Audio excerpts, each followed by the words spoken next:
Does it seem to you like winter is just holding on for dear life? Stranglehold.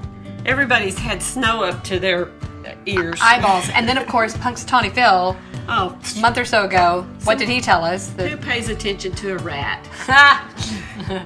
Well, today we're going to show you guys some really awesome recipes that are going to help you get through these last strings of winter. They're warm and comforting, quick and easy, and we're kind of bridging the gap here between making huge batches and making small portions. Exactly. So stick around, see what we're up to.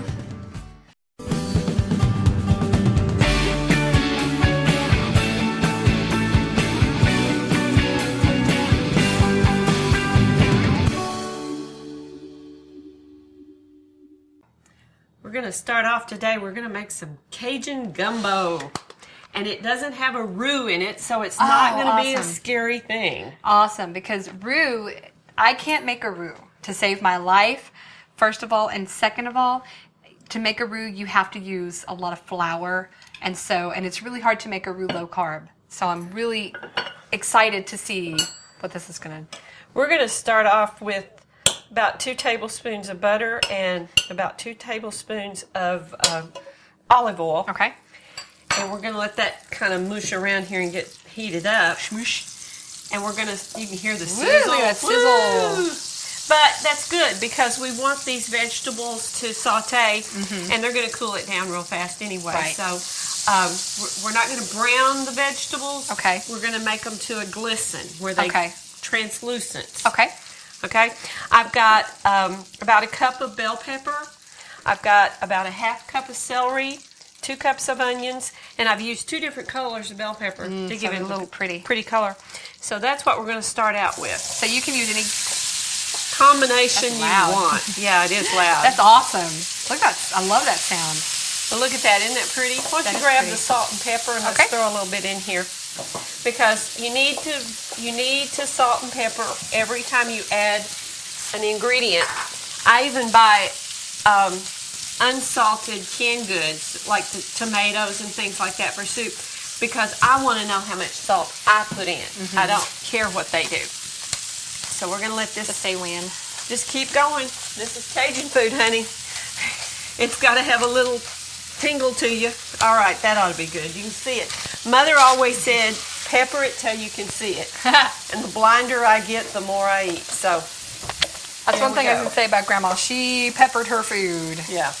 My mother was not a big cook. She did not care to cook. So by the time I was 7, I put my first meal on the table. At 12, I was cooking every afternoon when I got home from school, because she would do the dishes, which I hated. So there you go. It was a good trade-off. We had a great trade-off. And my dad... Which tells me right there that I take after you more than I take after Grandma, because I like to cook, but dishes are not my thing. Well, the weekend that we came home after we married, we'd been gone for a month. We were living in Shreveport. We came home, and Dad came in the back door, and he said, when's supper going to be ready? And Mom said, well, it'll be a few minutes. And he said, well, for gosh sake, let Sue cook, because you burn everything. Oh, man. So that made me feel real good that he missed my cooking. So are we going to add any garlic to this? We can add some garlic to this. I think we need to add at least 2 teaspoons of that. 2 teaspoons of that pre-minced. And I think we left it in the refrigerator. I think it's in the fridge, too. You know, it's better to keep some things in the refrigerator till the last minute. And you can tell by the camera that some of these onions were not chopped up in tiny, tiny pieces. That's okay. You can buy this pre-mixed and frozen. You can buy it in containers of bell pepper and onion and celery in your fresh vegetable department at your grocery store. So there's no reason to have to spend a lot of time chopping. When I make this, when I'm not on camera, sometimes things get chopped a lot more, or sometimes things don't get chopped at all. And I've got in this pan behind me, in this big pan, I've got about 2.5 quarts of chicken broth that I saved from a chicken that I boiled. So we're going to add all this good, yummy stuff to that in just a few minutes. So here comes our garlic. It was hiding. Was it hiding? It was hiding. I did finally find it though. There we go. And this is another handy trick. If you like garlic, but you don't want to have to chop it. Yes.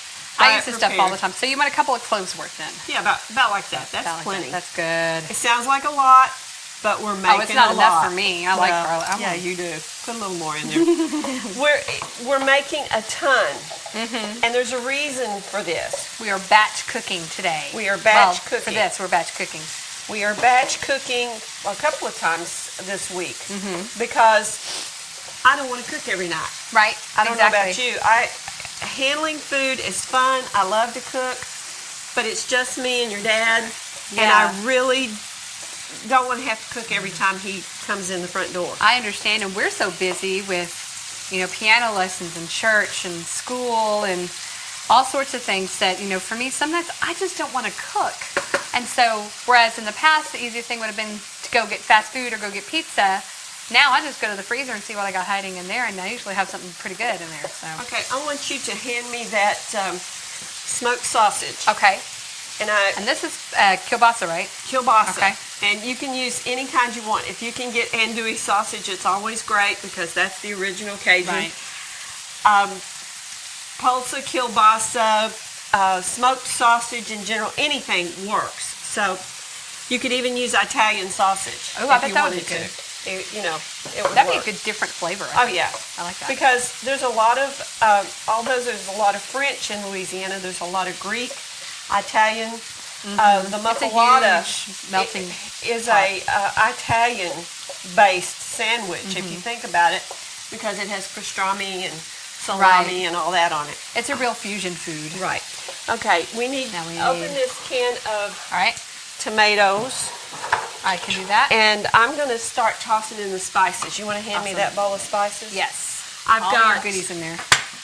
I buy a pre-mixed Cajun spice. You can get it in hot or mild, whichever level you like. I think we've got about 2 teaspoons in here.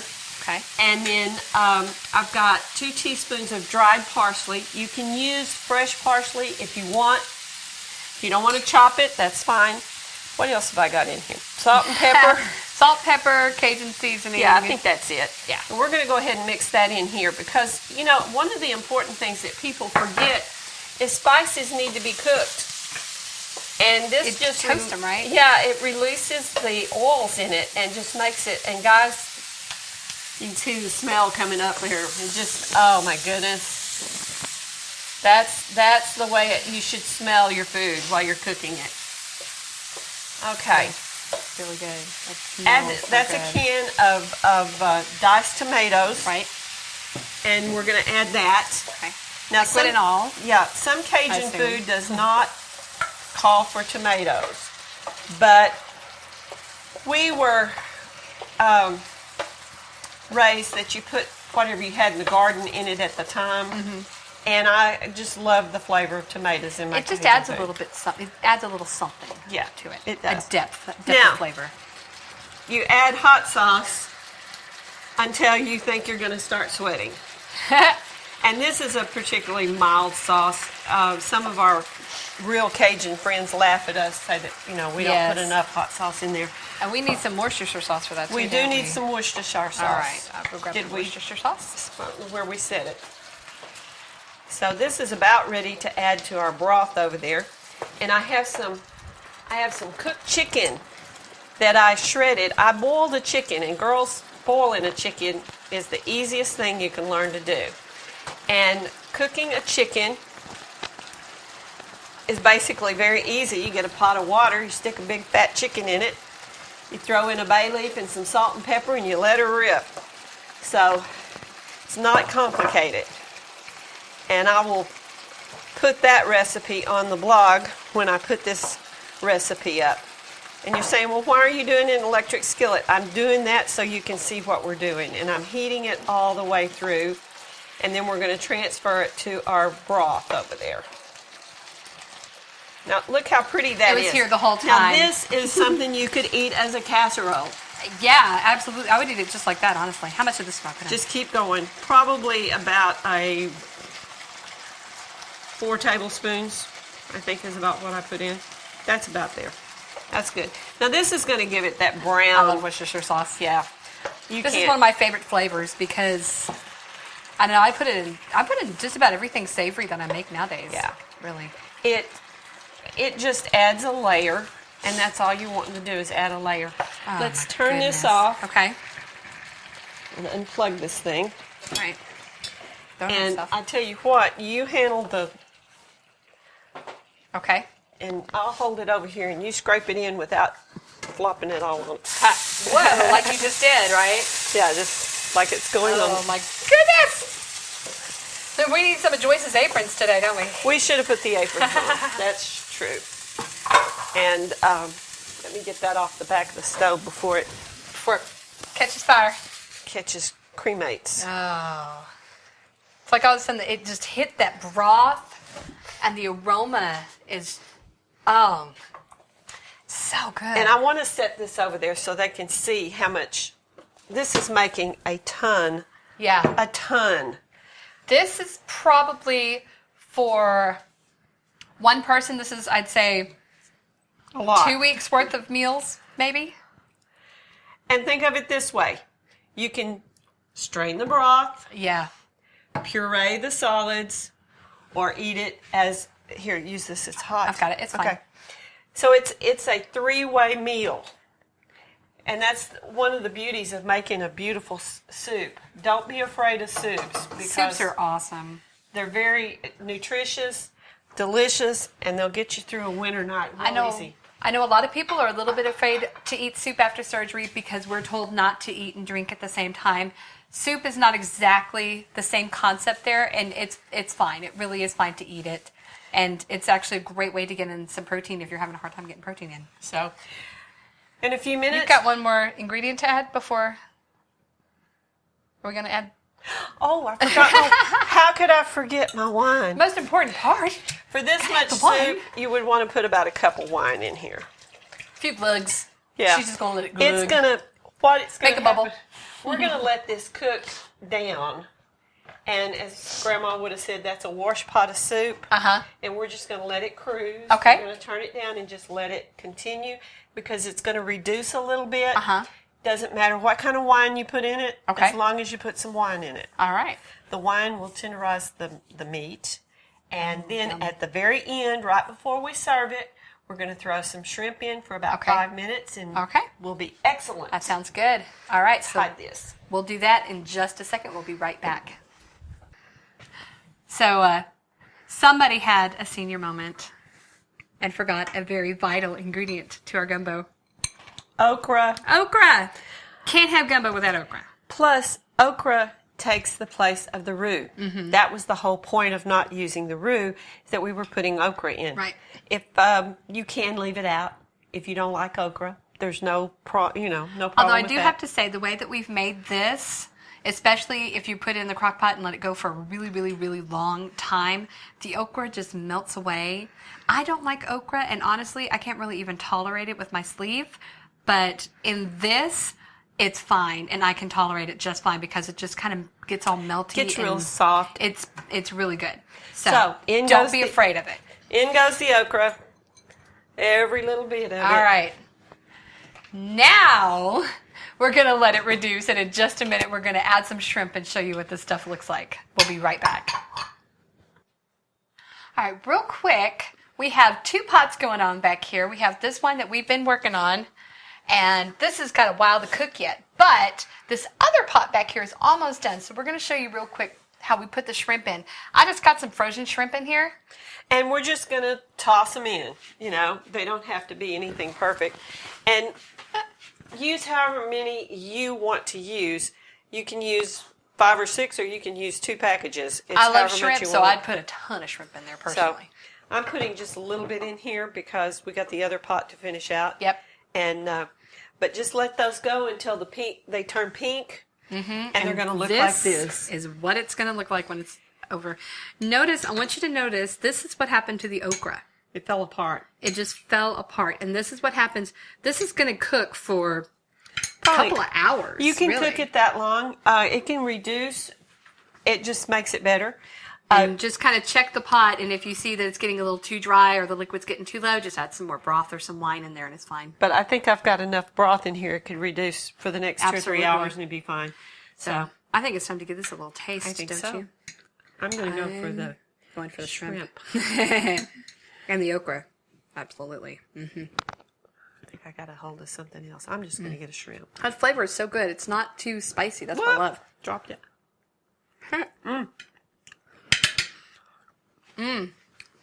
That just works out so well. The shrimp is just perfectly tender. You remember the other day we went out to eat and I ordered shrimp tacos? Yes, and they just weren't done. And they weren't done.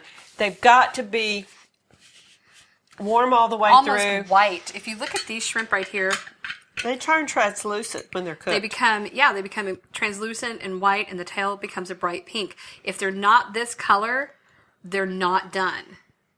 That's and even if it's in a nice restaurant, sometimes they mess up. So yep, absolutely. Don't be afraid to send it back if it's not the way you want it. But this is excellent. I love that it's not too spicy. Some people think that Cajun food has to be overly spiced.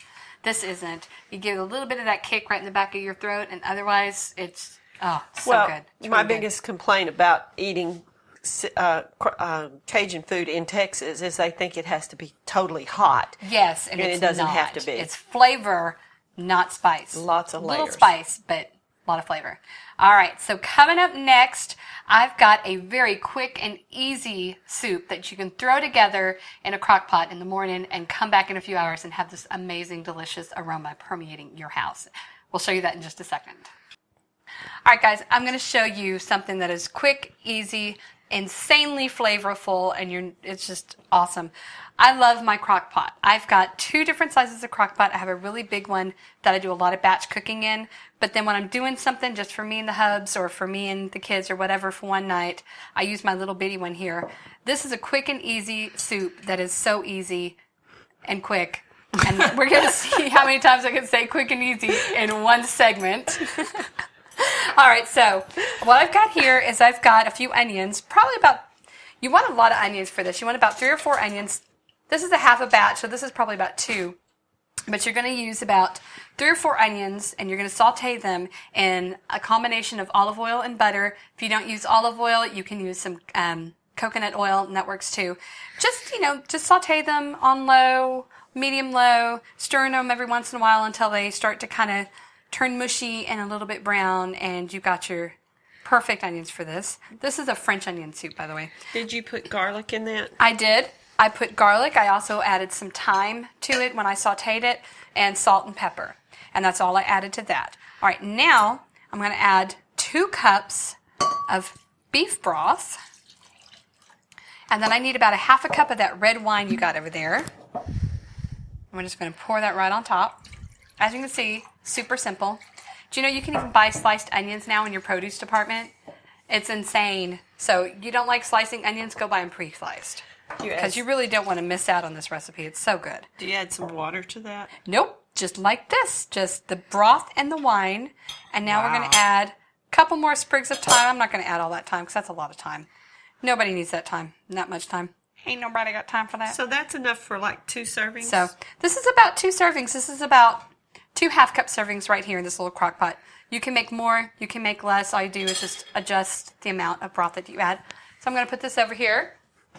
All right, so this, get me a ladle. Here you go. This one needs to be used. Okay. Try not to get the... We're going to put that in here. This is probably 2 of our servings, so we're going to only put about a half a cup in there. One. Yeah, just 1 ladle full, and then spoon some of that broth on top of that too.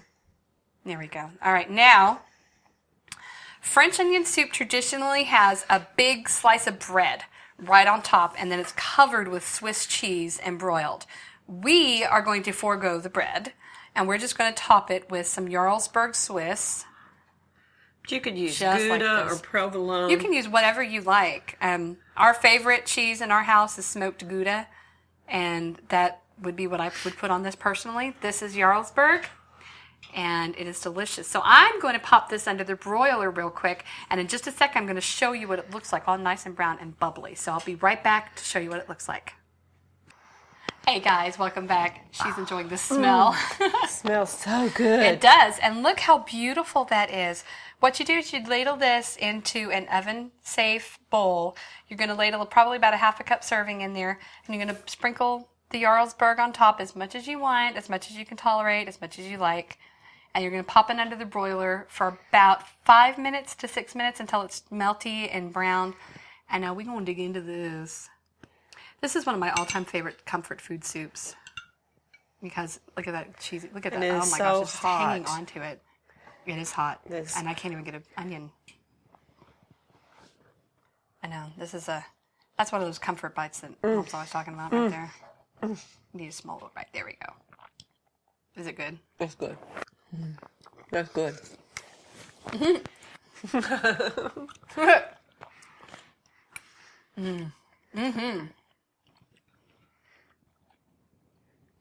It's such a complexity of flavors, and yet so simple at the same time, because there's not a lot to it, really. It's just onions and thyme, salt and pepper, broth, wine. And you could use a milder cheese than Jarlsberg. The absolutely. provolone would be awesome on that. Yeah, absolutely. And you can completely omit the wine as well and just add, actually you don't even have to add any more liquid to it if you want to leave the wine out. We added it for flavor. That's why we only added half a cup. You don't want the wine? Leave it out. Make it simple. It doesn't have to be complicated. If you have a hard time cooking, this is a great one to start out with because it's really easy and simple, and you can do it ahead of time and just pop it in your crock pot and enjoy it when you get home. It's a whole lot better than that canned consommé. Exactly. All right. Now I'm fixing to show you a recipe in just a second that is going to blow your mind just a little bit because we're going to do a few changes to an old favorite. So we'll see you in just a second. Hey guys, I am just tearing up some basil right now, and I've got right here in this bowl, I've got a mixture of ricotta cheese, an egg, some Parmesan, some mozzarella, and I've got that mixed around, and I've got some cheese right here that's all shredded, and I've got some nice marinara sauce, zucchini. Do you guys have any idea what I'm going to make? Well, let me tell you something. My favorite food growing up was lasagna. Me and Garfield, yeah, lasagna is the way to go for me. So I'm going to show you guys really quick. This is so simple and so easy. What I've got here is some Italian sausage that I've just browned up in a pan. I've got the ricotta mixture that I just told you about. Got some cheese here. You can use mozzarella, you can use Swiss, you can use cheddar, whatever you like. Your marinara sauce. And these little zucchini rounds here, I just cut those on a mandolin. If you don't have a mandolin, cut some circles with a knife, and away you go. All right, I'm going to show you two sizes here. I'm going to show you the mini version and the micro version. So here we go. What you're going to do, you're just going to spoon your sauce down here onto the bottom of your bowl. And that's just your favorite sauce, right? Yeah, just whatever pasta sauce you like. Any of it. It all works. All right, then you're going to add your zucchini to the bottom. To this one, we're going to add about 3 or 4, however many fit down there in the bottom. And this one is tiny enough that we just have to add one little guy right there in the bottom. Isn't he cute? I just love that. All right, now we're just going to take a ricotta right there on top of the zucchini. Give it a little shush to kind of smush it about. And we're going to add some right there on top of that little zucchini too. Just like that. And now we're going to add a little bit of our Italian sausage. And this is just plain old Italian sausage. There's nothing special, nothing fancy to it, just whatever you like. If you like turkey, use turkey. We're going to add a little bit of the cheese in between the layers. And then we're going to add more sauce. Just like this. Just like you do with a regular lasagna. So you just make the layers. Keep layering. You just keep layering. And these don't take a whole lot of layers to go. You want to work on the micro? Or are you going to work on the big one? I'll work on this one. All right, you work on the big one. I'll work on this micro. Again, the sauce. Your zucchini.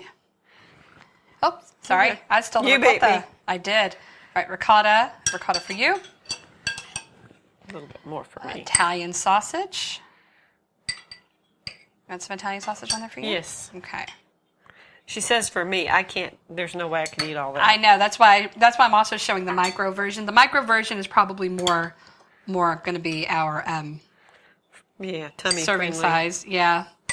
So this one may be for two of us. Like Mom and I could probably share that one.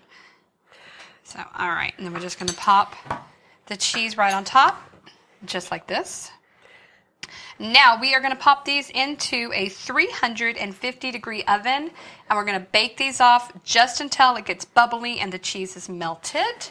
We have one that And we have one already ready already.